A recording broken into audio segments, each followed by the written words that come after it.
日本語の授業で男の留学生が話しています。4番4 নাম্বার নিহঙ্গো নো জুগিওদে জাপানি ভাষার ক্লাসে ওতোকো নো রিউগাকসেগা হানাশতে ইমাস ছেলে বিদেশি ছাত্র কথা বলতেছে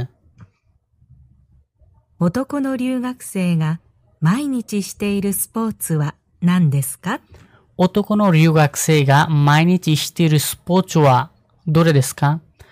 ছেলে বিদেশি ছাত্রটি মাইনিচি শিতেইরু অর্থাৎ প্রতিদিন খেলছে বা করছে এমন স্পোর্টস কোনটি?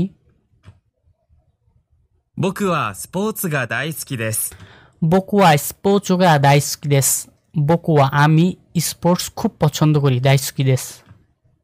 授業の前に毎朝、友達とバスケットボールの練習をしています。 যুগীয় নো মাইনি ক্লাসের পূর্বে তোমোদাচি তো বন্ধুর সাথে মাইনিচি বাস্কেটবল ওশতে ইমাস বাস্কেটবলের খেলতেছি বা প্র্যাকটিস করতেছি। 時々大学のプールで泳いだり、 তোকিদোকি মাঝে মাঝে দাইগাকোনো পুরুদে ওয়োইদারি মাঝে মধ্যে বিশ্ববিদ্যালয়ের পুলে ওয়োইদারি সাঁতার কাটি। テニスをしたりしています。 টেনিসও ওস্তারিしています。এছাড়াও টেনিসও খেলি। サッカーはあまりしませんが、 সাক্কা ও আমারে শিমাসেনগা ফুটবল তেমন একটা খেলি না। テレビで毎日見ています。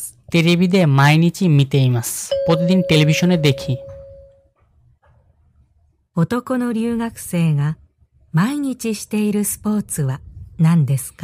ওতোকো নো রিউগাকসে ওয়া মাইনিচি শিতেইরু স্পোর্টস ওয়া দোরে দেসু কা? প্রতিদিন খেলে এমন স্পোর্টস কোনটি? তাহলে বাস্কেটবল, প্রতিদিন সে খেলে।